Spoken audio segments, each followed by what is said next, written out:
आज की कहानी है कुत्ते और बकरी को कहानी। की बकरी रानी घर के पास चलते चलते एक जगह पर चारों पैर एक तरफ करके बैठ गई। वो बहुत परेशान दिखाई दे रही थी। वो मदद के लिए पुकार रही थी। छन्नू ने जब उसे देखा तो उसने अपनी पत्नी लाजो को आवाज दी। लाजो, बाहर आओ।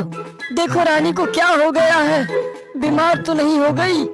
अरे ये तो बच्चा जन्मने वाली है, आप बैठिए, मैं सब देख लूंगी।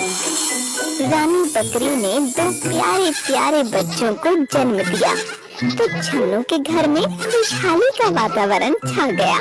दोनों बच्चों का नाम बिल्लू और टिल्लू रखा गया। छन्नू के कुतिया और उसके दो बच्चे जिनका नाम शेरा और बघेरा था, बकरी के दोनों बच्चों को देखने के लिए आ गए। बिल्ले उनसे खेलना चाहते थे, इसलिए आगे बढ़ गए। हमारे घर की आबादी बढ़ रही है, अब तक हम लोग कुल 6 हो गए हैं। ये लोग तो फैमिली प्लानिंग को नहीं मानते। अच्छा है, जनसंख्या बढ़ने दो। आप भी ना। इतना कहकर लाजो घर के अंदर चली गई। कुत्ते के पिल्ले और बकरी के बच्चे आपस में खेलने लगे। छन्नू ये देखकर बहुत खुश हो रहा था। वो भी उनके साथ खेल लेता था। उसे सब परिवार के सदस्य ही लगते थे। वो उनकी सुरक्षा का पूरा ध्यान रखता था। रात के समय बकरी रानी और उसके बच्चे एक कमरे के अंदर रहते। कभी कभी कुतिया और उसके बच्चे भी वहीं रहते थे। एक दिन कुतिया और उसके बच्चे रात के समय कमरे के बाहर ही बैठे थे। अचानक एक सियार छन्नू के घर की बाउंड्री के अंदर आ गया। कुतिया के कान खड़े हो गए। उसे अपने बच्चों की चिंता हो गई। उसने झट से शेरा और बघेरा को पीछे सुरक्षित स्थान पर भेज दिया और उनके आगे खुद सतर्क होकर बैठ गई।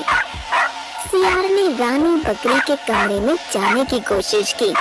वो बार बार दरवाजे को धकेलना चाहता था। जब दरवाजा नहीं खुला तो वो कुतिया और उसके बच्चों की तरफ मुड़ गया। कुतिया ने पूरी तरह से बच्चों को अपने पीछे सुरक्षा में ढक लिया।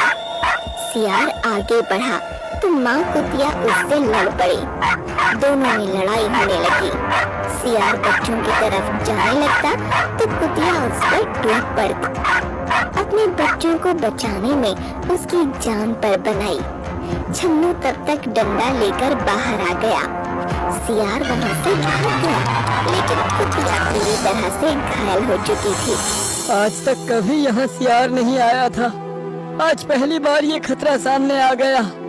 यदि मुझे इसका अंदाजा होता तो मैं इन्हें भी कमरे के अंदर ही रखता। मेरी प्यारी कुतिया देखो पूरी तरह से घायल हो गई है। दोनों बच्चे शेरा और बघेरा आकर अपनी माँ को उठाने की कोशिश करने लगे। कुतिया हिल भी नहीं पा रही थी। माँ उठो, सियार भाग गया। तुमने बड़ी बहादुरी दिखाई, तुम कुछ बोल क्यों नहीं रही हो? हाँ माँ, कुछ तो बोलो, तुम्हें बहुत चोट लगी है। मैं चाट कर ठीक कर दूंगा। मेरी माँ बहुत बहादुर है।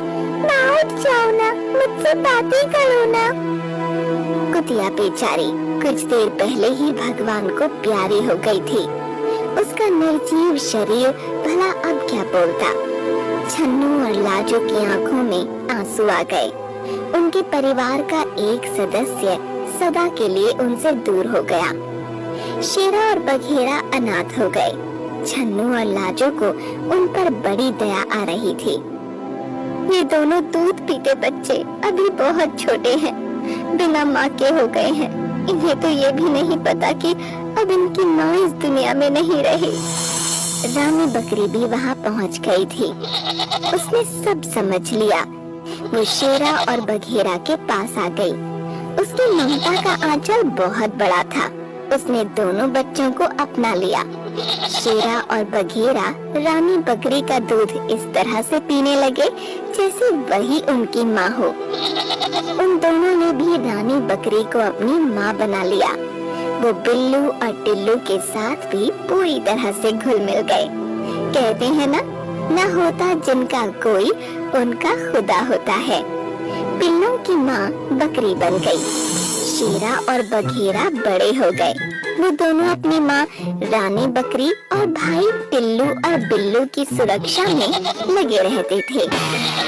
एक शाम सूरज ढलते ही वही सियार फिर से आ गया। कमरे का दरवाजा खुला था। रानी बकरी और बिल्लू टिल्लू वहीं पर थे।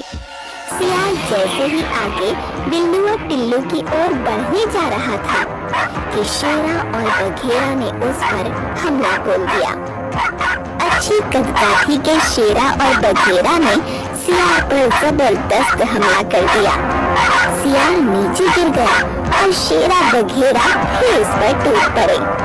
उन दोनों ने सियार को संभलने का मौका ही नहीं दिया और काट काट कर उसे मौत के घाट उतार दिया। इस तरह से उनके द्वारा रानी बकरी, टिल्लू और बिल्लू की सुरक्षा हो गई और उन्होंने अपनी माँ की मौत का बदला भी ले लिया।